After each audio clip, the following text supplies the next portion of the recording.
Welcome back. Andi Willis is back again with us today to continue our month-long journey of organizing all those countless pictures you may have. This time, it's about the tools you might need before you get started.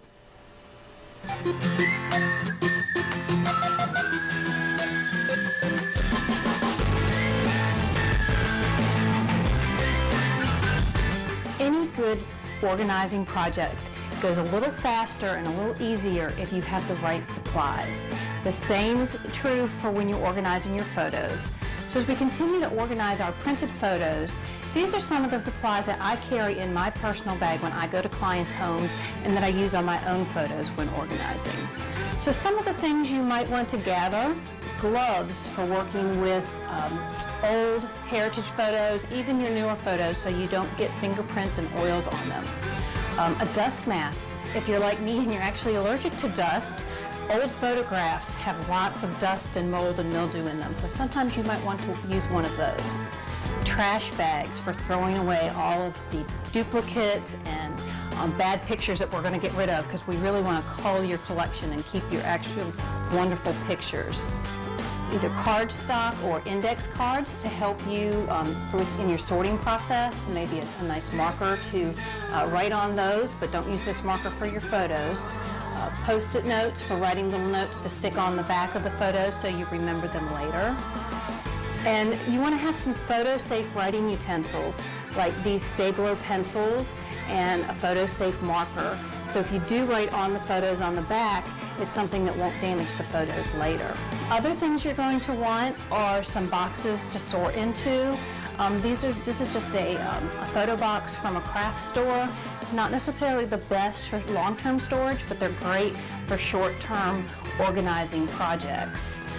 You might want to have a magnifying glass to look at the teeny tiny print on the back of a picture or on the edge of a slide. You might also want a pad of paper or your computer so you can write down notes, especially if you're organizing or looking at pictures with an older family member who's starting to tell you the stories of these pictures. And I even like to have my cell phone close at hand, so if I come across the picture and I need to ask my mother who it is, I can text her the picture really quick and get good results. Other things that are handy to have, especially if you're dealing with those pesky magnetic photo albums, you know, the ones with the plastic overlays and the pictures get stuck, are things like waxed dental floss.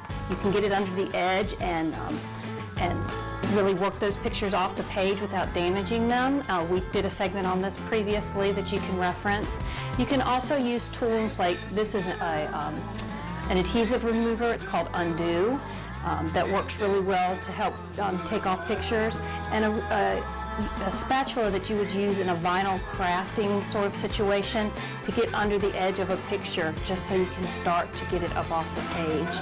And then this is an artist rubber eraser, and it's great for the back of photos to rub across and get that stickiness off from a magnetic photo album. So you don't have to have all of these, but these are tools that I find are really helpful in the organizing process of printed photos, and I think you'll find them very helpful as well. And now we're actually ready to go get our hands dirty. So come back next time and we'll continue this journey of organizing our printed photos.